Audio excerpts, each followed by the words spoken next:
Absolutely. The collaborative was started by Kaleo last year, I believe it was. Time is really flying. And, I have been involved with Kaleo in some capacity for years now, only as a advisor recently. But they've always impressed me with how much they want to help the community be prepared for allergy emergencies. And I think that comes back really to their founding and why they were founded. And the collaborative, what is so unique and fantastic about it is that it brings together multiple organizations that are mission driven to advocate for food allergy and anaphylaxis families to really help ensure that when parents send their children to early child care centers at their youngest ages, and sometimes when we don't know the child has a food allergy, that these centers are prepared to prevent, but also recognize and respond to an anaphylaxis emergency.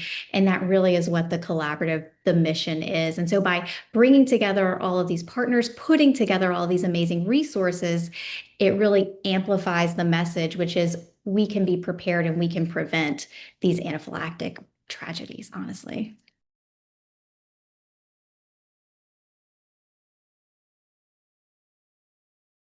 The landscape of anaphylaxis in particular, especially when it comes to our pediatric patients, is primarily driven by food allergies. Food allergy is the most common cause of anaphylaxis in a child.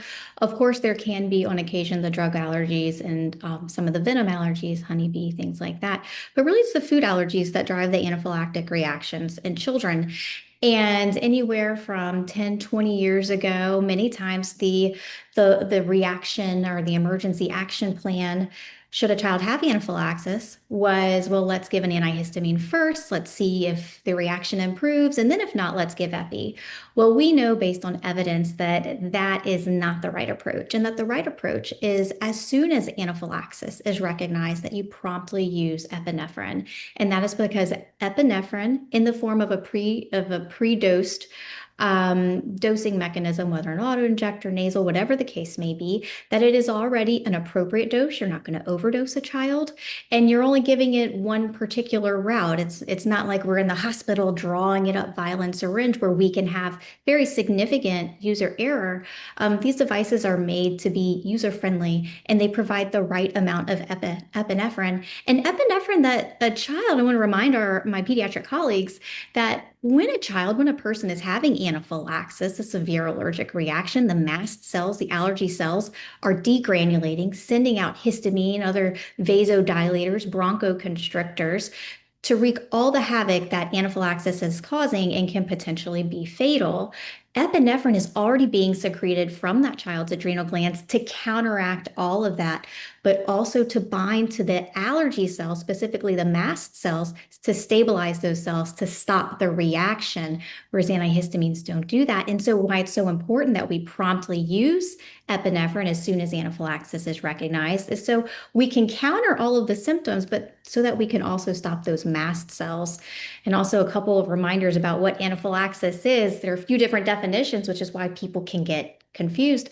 One definition is you have skin symptoms like hives, swelling, and then you also have trouble breathing or you suddenly pass out. That's one definition. Another definition, you don't have to have skin symptoms. You can just have wheezing, respiratory symptoms, and maybe GI symptoms, sudden vomiting, or the passing out. So that's the classic symptoms from two systems.